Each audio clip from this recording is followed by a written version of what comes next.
দিদি, সেদিনকার চাউমিনটা বানিয়েছিলে, কি করে বানিয়েছিলে? খুব টেস্টি হয়েছিল খেতে, একটু বলো।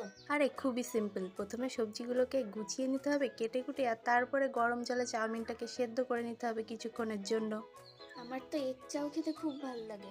আরে হ্যাঁ, তো তার জন্যই তো আগে অল্প সামান্য তেল দিয়ে ডিমটাকে ঝুড়ি ঝুড়ি করে ভাজা করে নিয়েছি, আর তারপরে কড়াইতে অনেকটা তেল দিয়ে দিয়েছি সবজিগুলো ভাজার জন্য। অনেক রকমের সবজি দিতে হয় বলো? তেমন কিছুই না, যার যেরকম পছন্দ সে সেরকম সবজি দেবে। আমার হাতের কাছে যেগুলো ছিল আমি সেগুলোই দিয়ে নিয়েছি, আর প্রয়োজন মতো একটু ঝাল আর নুনও দিয়ে দিলাম। ও, দেখলাম। এবার তুমি জল ছড়ানো চাউমিনগুলোও দিয়ে দিলে। এবার তার মধ্যে একে একে পরিমাণ মতো চিনি, নুন আর চাউমিনের একটা মিক্সড মশলাও এর মধ্যে দিয়ে দিলাম ফ্লেভারের জন্য। হ্যাঁ, তার জন্যই মনে হয় চাউমিনটা খেতে খুব টেস্ট হয়েছিল। আরে হ্যাঁ, তো তারপরে ভাজা ডিমটা মিক্সড করে সব কিছু মিশিয়ে নিয়ে তৈরি হয়ে গেল আমাদের লোভনীয় চাউমিন। তোমাদেরও যদি ভালো লাগে অবশ্যই লাইক আর সাবস্ক্রাইব করে দিও। টাটা।